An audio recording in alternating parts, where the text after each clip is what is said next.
Kodok itu haram. Semua pokoknya mau yang di darat mau yang kodok di. Iya, karena dia hidup di dua alam kan. Kodok itu.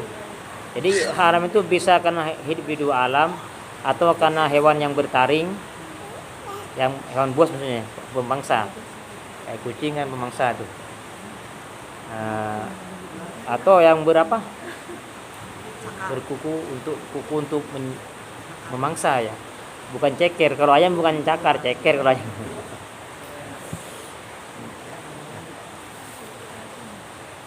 Terus juga barang menjijikan. Nah, kata-kata menjijikan ini kan kalau sekarang kan sudah rancu ya. Menjijikan menurut siapa kan begitu ya. Nah, dalam Islam ini yang maksud menjijikan itu menjijikan menurut orang Arab. Jadi yang menjadi ukuran itu menurut orang Arab jijik. Jadi bukan menurut selain Arab ya. Kalau selain Arab orang Barat tuh kan aneh-aneh ya. Pernah nonton TV? Makan apa itu? Orang Cina yang jorok-jorok Makan ulat, makan cacing. Iya.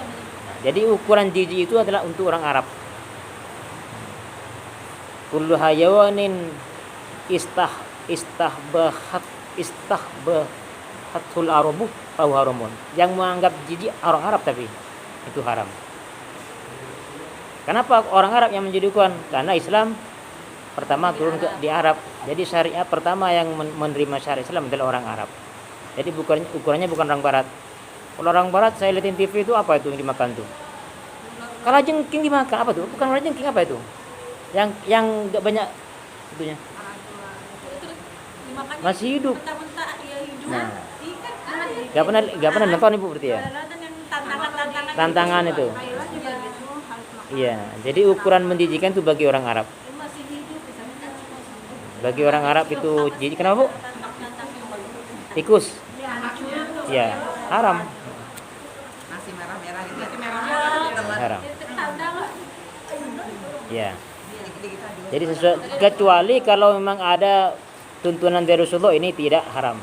Itu beda lagi. Sekalipun orang Arab menyatakan jijik, tapi kalau syariat mengatakan memperbolehkan itu beda lagi ceritanya. Selama tidak ada penghalalan dari syariat, tapi orang Arab mengatakan jijik, maka itu diharamkan hukumnya. Wa aklu malil yatim, dan memakan harta anak yatim. Nah, ini juga termasuk maksiat perut ya. Terus tentang yatim sendiri, kan banyak tuh saya dengar di mana? Di YouTube, yatim itu hanya sampai balik kan gitu ya. Kalau nggak balik sudah nggak perlu lagi diopenin gitu kan. Nah, itu jangan diikutin ya. Jadi memang ada hadis bahwa yatim itu sampai balik. Tapi kalau kita baca di Al-Quran itu kan tentang pentasarufan harta kepada anak yatim itu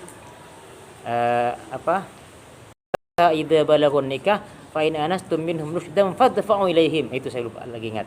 Jadi ketika sudah sampai menurut kamu dia mampu untuk apa tadi? Ya, rusydan bahasa Arabnya rusdan. Fa in anastum minhum rusydan fadfa'u ilaihim, maka berikanlah kepada mereka harta itu. Kalau belum mampu untuk mengelola, jangan diberikan harta itu. Kita kelola nggak apa-apa, kelola dulu. Tapi jangan makan kita ya. Tapi kalau kita miskin boleh makan untuk secukupnya. Biasanya kita di pasrahin harta anak yatim, kita kelola. Tapi kita miskin, itu boleh kita makan secukupnya. Kalau kita miskin. Tapi kalau nggak miskin jangan ngambil. Kalau ibunya boleh? Ya nggak apa-apa. Nggak apa-apa ibunya. Dan itu bukan hanya untuk yatim yang nggak punya ayah sebetulnya Bu ya. Semua yang nggak punya ibu juga sama.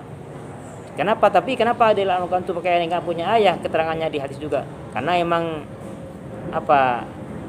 pertamanya itulah intinya ya. Pertamanya nggak punya ayah ya. Urutannya baru setelah itu yang tidak punya ibu, lebih nggak punya sama ibu, lebih lagi seperti itu. Jadi bukan hanya yang tidak punya ayah, termasuk yang nggak punya ibu juga sama. Kita santunin. Kalau malam nggak pernah ini, nggak pernah nangis. Nangis kalau memang aja Pak Ustaz, kalau nangis. Sudah tahu ke orang, sudah mulai tahu? Belum? Udah kenal. Udah bisa lihat jelas.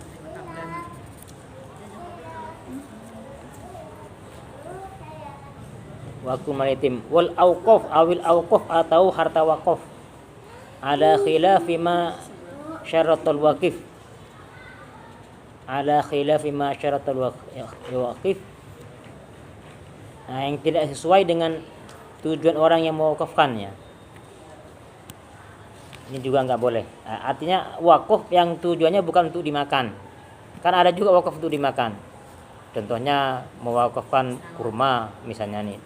Pohon ya boleh, atau pohon kurma atau apa saja. Tujuannya agar hasilnya dimakan, itu beda. Kalau itu nggak apa-apa dimakan. Kalau itu. Jadi sesuai dengan apa yang untuk syarat-syarat yang mewakafkan. Wal ma'khudz biwajhil haya. Ini terakhir. Wal ma'khudz, dan juga perkara yang didapat biwajhil haya, karena merasa malu. Karena rasa malu. Maksudnya begini. Ada orang ngasih sedekah tapi ngasihnya karena malu dia. Kalau kita tahu nggak boleh diambil itu. Haram juga. Itu nasihat hati. Contoh begini, ada orang si fulan misalnya orang kaya nih. Tiba-tiba sama orang lain si A diminta sumbangan di depan orang banyak misalnya nih. Sehingga dia berani nyumbang 1 karung beras misalnya nih. Tapi kelihatan nyumbangnya karena ya kita nggak tahu hati orang ya, tapi kan ada tandanya ya. Kayaknya dia tuh ngasihnya tidak ikhlas. Kenapa? Karena diminta di depan orang dan dia termasuk orang kaya, akhirnya dia ngasih beras 1 karung. Sebetulnya hatinya tak ikhlas. Jadi ngasihnya itu karena malu. Itu nggak boleh diambil itu. Itu juga haram.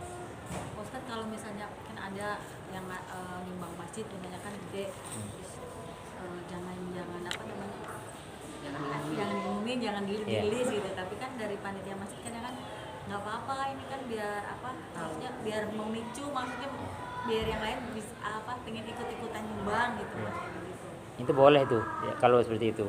Jadi maksudnya untuk kayak merangsang lah gitu, maksudnya biar Itu ada alqurannya, intub tu sadaqat fa ni'mah hiya. Wa in tu'tuha wa tufuha fa huwa lakum. Jadi begini, kalau kita terangkan sedekah ya kepada orang, jelaskan sedekah ini itu bagus. Kalau sekiranya tadi apa?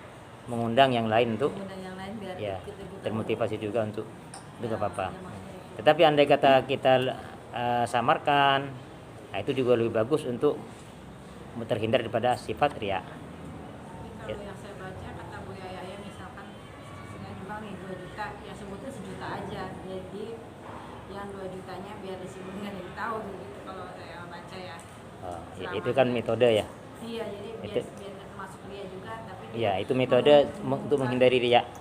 dia menghindari dia dan mengajak buat orang-orang buat Termotivasi juga. Iya. Ya nggak apa-apa.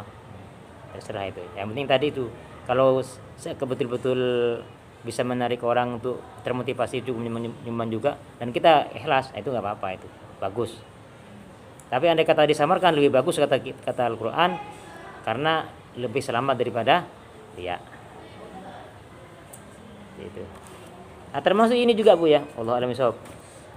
Orang ngasih nawaran tuh ya, nawarin ya. Kan suka nawarin tuh. Makan-makan ya. Kadang-kadang dia kan sekedar apa itu? Basa-basi. Jangan langsung nimbrung ya.